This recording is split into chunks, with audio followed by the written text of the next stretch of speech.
నా పేరు అఖిలేష్ సార్. నేను ఎంఎస్సీ సెరికల్చర్ ఫస్ట్ ఇయర్ చదువుతున్నాను. ఇక్కడ మేము పోతనా హాస్టల్లో ఉంటున్నాం. ఇక్కడ ఒక్క ఫెసిలిటీ కరెక్ట్గా లేదు సార్. ఒక్కసారి కూడా ఇప్పటికీ 6 months అవుతుంది సార్ వాళ్ళు వచ్చి విజిటింగ్ చేసిందే లేదు. అది మొన్న ఫ్యాన్ పడ్డ ఇన్సిడెంట్ వల్ల సార్ వచ్చి విజిటింగ్ చేశారు. అప్పుడు మా ప్రాబ్లమ్స్ అన్నీ మేము చెప్పాం. అయితే అది చేస్తాం ఇది చేస్తాం అన్నీ అన్నారు, కానీ ఒక్క ప్రాబ్లం కూడా ఇంతవరకు చేసింది లేదు. ప్రోగ్రెస్ అయితే ఏ వర్క్ లో కూడా ప్రోగ్రెస్ కనిపించలేదు. మళ్ళీ నిన్న ఇన్సిడెంట్ జరిగింది కాబట్టి సార్ వచ్చారు. మొన్న 2 times వచ్చారంటే బయటికి వెళ్ళిపోయారు. లోపలికి వచ్చి చూసింది లేదు, అడిగింది లేదు, మమ్మల్ని ఏమీ అడగలేదు సార్.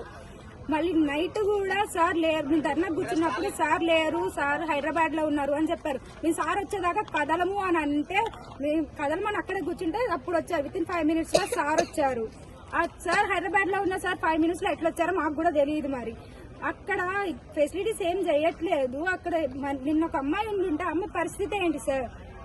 ఆ అమ్మాయి లేదు కాబట్టి చాలా పెద్ద తప్పింది, ప్రమాదం తప్పింది. అదే ఉండుంటే పరిస్థితి ఏంటి? మొన్న ఫ్యాన్ పడ్డ అమ్మాయికి 13 stitches పడ్డాయి. ఎంత లోతుగా తగ్గుంటే 13 stitches పడ్డాయి. ఏదైనా అయ్యుంటే వాళ్ళకి రెస్పాన్సిబిలిటీ ఎవరు సార్? ఆ ఇన్సిడెంట్స్ అన్నిటికీ మేము అది చేస్తాం ఇది చేస్తామని వచ్చిన ప్రతిసారి చెప్పడమే తప్ప చేసింది ఏం లేదు. మళ్ళీ క్వశ్చన్స్ అడిగితే సర్టిఫికేట్ ఇవ్వం, జీరో అకాడమిక్ చేసేస్తాం, నన్ను అడగొద్దు, మేము లెక్చరర్స్ మమ్మల్ని క్వశ్చన్ చేయొద్దు అంటున్నారు. ఇట్లయితే ఈ రెస్పాన్సిబిలిటీ ఎవరు తీసుకుంటారు? మా ఇంతమంది స్టూడెంట్స్ కి ఎవరు రెస్పాన్సిబుల్ గా ఉంటారు? ఎవరిది ఈ రెస్పాన్సిబిలిటీ?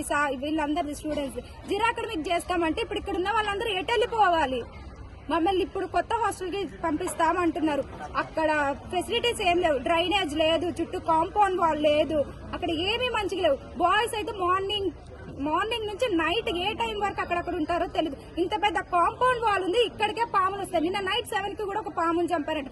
ఎంతెందుకు సార్ వాళ్ళు పోయినసారి ఫ్యాన్ పడ్డప్పుడు విజిటింగ్ వచ్చినప్పుడు సార్ వాళ్ళ ముందు నుంచే పాములు పోయి సార్ వాళ్ళ ముందే చెట్టు ఇరుగు పడ్డది.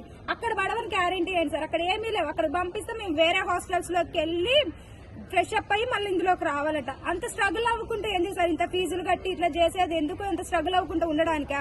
మేము క్యాంపస్ గా వీటికి వచ్చింది మంచిగా ఫ్యూచర్ ఉంటది, మంచిగా చదువుకొని మంచిగా ఉందామనే కదా వచ్చింది. ఇప్పుడు ఇవన్నీ లేకుండా అక్కడికి వెళ్ళి స్ట్రగుల్ పడాల్సిన అవసరం మాకేంటి సార్? ఎవరు రెస్పాన్సిబిలిటీ తీసుకోకుండా మమ్మల్ని అట్లా పడేస్తాం ఇట్లా పడేస్తాం అంటే ఎట్లా సార్? ఎవరైనా ఎట్లుంటారు? మాకేం అవసరం లేదు సార్. కొంచెం ఫెసిలిటీస్ అన్ని ఇక్కడైనా పర్లేదు, మేము ఉంటాం. ఫెసిలిటీస్ అన్ని మంచిగా ఉండి మాకు అన్ని వాష్రూమ్స్ గానీ వాటర్ గానీ అన్ని మంచి ఫెసిలిటీస్ అన్ని చేస్తే మేము ఇక్కడే ఉంటాం. అక్కడికి వెళ్లాల్సిన అవసరం.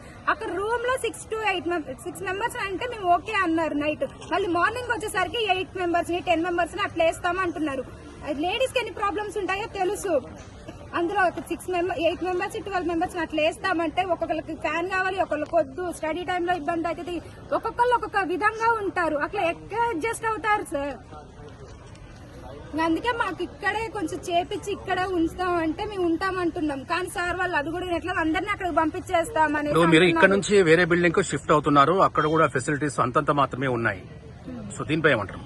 అక్కడ ఫెసిలిటీస్ ఏం మంచిగా లేవు సార్. అక్కడికి వెళ్ళినా కూడా మేము వేరే హాస్టల్ కి వెళ్ళి ఫ్రెష్ అప్ అయ్యి తర్వాత ఇందులోకి రావాలంట. దట్ కాంపౌండ్ వాల్ లేదు, సెక్యూరిటీ గార్డ్ లేరు, అక్కడ చుట్టూ చెట్లే ఉన్నాయి. ఏ నైట్ ఏమొస్తుందో తెలీదు, ఏ నైట్ ఎవరికి ఏమైతుందో తెలియదు. కొత్త బిల్డింగ్ అని అందులోకి వెళ్ళినా కూడా ఎప్పుడు ఎట్లుంటుందో తెలియదు. చుట్టూ చెట్లే ఉన్నాయి, చూసారు కదా సార్ మీరు కూడా. అక్కడ ఎప్పుడు ఎట్లా వస్తుందో తెలియదు. ఇంత పెద్ద వాల్ ఉంది, ఇంత ఉంది, దీంట్లోకే వస్తున్నాయి అంటే దాంట్లోకి రావా సార్ పాములు అవి ఇవి? ఎప్పుడు అట్లుంటుందో చెప్పలేము. అందుకే మేము అన్ని అక్కడ ఫెసిలిటీస్ అన్ని అయిపోయిన తర్వాత అందులోకి వెళ్తాం. లేదంటే సెకండ్ ఇయర్ వాళ్ళు 4th sem అయిపోయి వెళ్ళిపోతారు, ఒక 1 week లో అట్లా వెళ్ళిపోతారు. తర్వాత వాళ్ళు వెకేట్ చేసిన తర్వాత మేము అందులోకి వెళ్తామని చెప్తున్నాం. అయినా వినట్లేదు. ఫస్ట్ మమ్మల్ని ఇందులోకి పంపిస్తారంట ఇది వెకేట్ చేపించి మమ్మల్ని అందులో. ఇప్పుడు ఈ బిల్డింగ్ ఏమో కూలే పొజిషన్ లో ఉంది, అక్కడ ఫెసిలిటీస్ మంచిగా లేవు, మరి అక్కడ ఉండలేరు ఇక్కడ ఉండలేరు. సో మీరు దీనిపై ఏమంటారు? అందుకే ఒక 1 week వరకు మేమైతే ఇక్కడ అడ్జస్ట్ అవుతాం అంటున్నాం. 1 week తర్వాత అక్కడ సెకండ్ ఇయర్ ఫైనల్ ఇయర్ వాళ్ళు వెళ్ళిపోతారు. 4th sem అయిపోయి వాళ్ళు వెకేట్ చేసిన వెళ్ళిపోయిన తర్వాత వాళ్ళు అలాట్ చేసిన మాకు ఇస్తే మేము అక్కడ ఉండిపోతాం. మాకు ఇంకా సెకండ్ ఇయర్ లో ఎలానో ఇక్కడ నుంచి అటు మార్చేస్తారు. అదే ఒక 1 week వరకు మేము ఇక్కడ అడ్జస్ట్ అయితే మిగతా